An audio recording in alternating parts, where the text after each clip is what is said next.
Video surfaced of Spike Lee in a confrontation with Knicks security where it originally looked like he was being thrown out. Although he and Knicks owner James Dolan appeared to patch things up, Spike went on First Take today and said he was being harassed by Dolan and called the whole thing Knicks spin.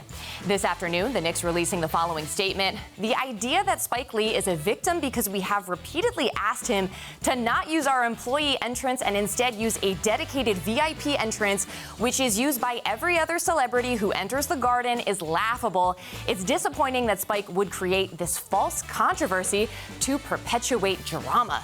The Knicks went on to clarify that he's still welcome at the Garden, but must use proper entrances. So to unpack all of that, we're going to send it to John Jastrzemski. He's with a familiar face and a new face. Well, thank you, Maria. And amazing on a night when it should have been as good as it gets for the New York Knicks. New president, R.J. Barrett, with maybe a career night, a game winner against the Houston Rockets. They continue to be the gift that keeps on giving. We have Charlotte Wilder for the first time with Sports Illustrated making her thread debut, and we have SNY NBA insider Ian Begley. And Ian, look, here's the bottom line with this Spike Lee situation to me. Yeah, you want to be on the same page with management. That's all well and good. But to basically vilify the guy who is the face of the Knicks fan, is a guy that fans identify with going back to the Michael Jordan days, going back to the Reggie Miller days. You think about all those years, Spike Lee front and center at Madison Square Garden. To me, this is a fight that is simply not worth picking. Ridiculous. That's the thing, and you can get into the specifics of it. You know, the Garden thinks they're right. Spike clearly thinks he's right. The Garden feels like, you know, they patched things up when Dolan and Spike talked at halftime. Spike feels differently. The details of this, though, in the big picture are not that relevant. What's relevant is this is just another thing that you can add to the list that screams of off-court issues, dysfunction for the Knicks. And this is really another thing where it's going to matter on the court because, you know, free agents see this, players see this. And again, it just adds to that negative narrative around the team. And in this case, some of it was self-inflicted when you talk about that statement and the reaction to what happened. I mean, I just think, let's call a spade a spade. This is not about an entrance. This is not about a doorway. This is like when you've been with someone for a long time and there's a bunch of simmering tensions and then, like, I don't know, he gets the wrong kind of pistachios and you just explode about it's not about the pistachios. It's never about that. I've been there quite a bit, Charlotte. I know, JJ's like, oh, tell me about it. Yeah. But, like, this is, you have the most famous fan. I mean, the Knicks need Spike Lee more than Spike Lee needs the Knicks. And the fans need Spike Lee. They need something, you know, 7 years, you're not in the playoffs. Like, you can't take that one thing away.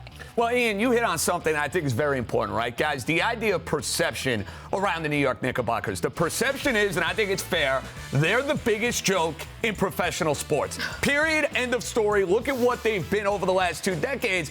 And we keep asking, right, Ian, why Kevin Durant? Why Kyrie Irving? Why this guy will not choose the New York Knickerbockers? You see situations like this, I got to be honest with you, I'm a free agent. I'm not rushing to come and play here.